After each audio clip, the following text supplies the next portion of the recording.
Hey guys, it's Eric, co-founder of Empirical 360. Does your business value inbound calls from potential customers?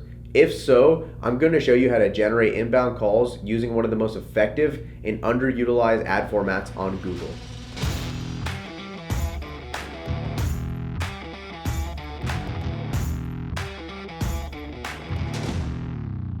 When it comes to lead generation, inbound calls can be one of the best ways to close business. We use call-only ads to help our clients get more qualified inbound calls.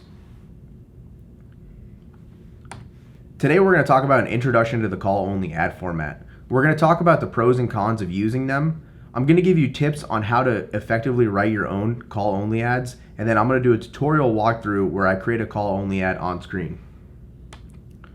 Call-only ads are a way for a user to click on your ad and the only action they can make is an inbound call to you. This ad is only served on mobile devices. Some of the pros when using the call-only ad format is the user is forced to convert. The only action they can take on the ad is a click to a call. There's no landing page in between like a normal expanded text ad format. So this generally results in a very low lead cost, very high conversion rate.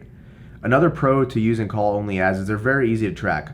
Google actually has an option to track conversions right inside of AdWords with no additional scripts or setup, and you can add an extra layer with something like CallRail or an outside tracking system for inbound calls. Some of the cons of using the call-only ad format is you will get some accidental calls. Accidental calls happen when a person clicks on the ad and they're expecting to go to a landing page, and instead their phone initiates an inbound call. Usually this is a small percentage of the call and the user will just hang up in the first 5 to 10 seconds. Another con of the call-only ad format is sometimes they're not served, and there's a variety of reasons. Sometimes it's due to quality score, it's due to their search term. Google doesn't think a call-only ad is the right fit for that search term, or purely because the phone doesn't support inbound calls. That's why we also suggest running expanded text ads in addition to your call-only ads.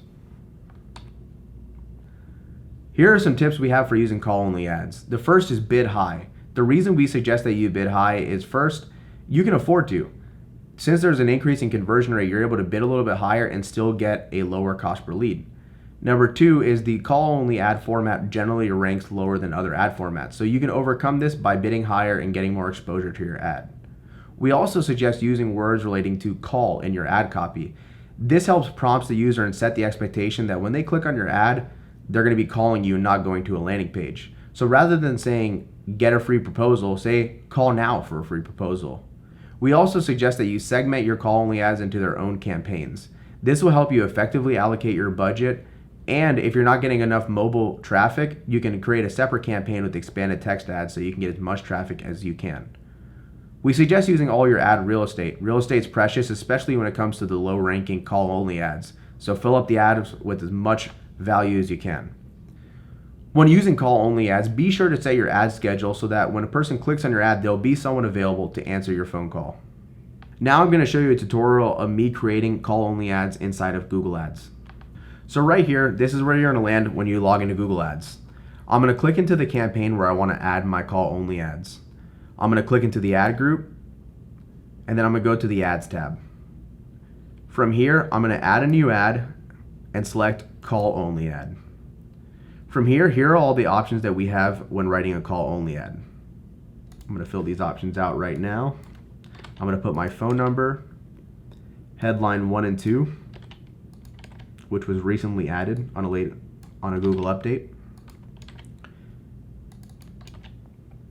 A tip we also like to use is, depending on the size of your business, the size of your business name, or if it relates to what the person's searching, we'll add other things in there like marketing, so that they're not confused.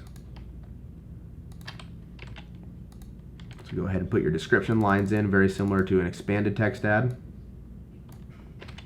And what I'm filling out right now is exactly what the person will see on Google when our ad is triggered. We suggest, even if this page doesn't exist on your site on the display URL, to put something there just so the person has more to read and relate to on your ad.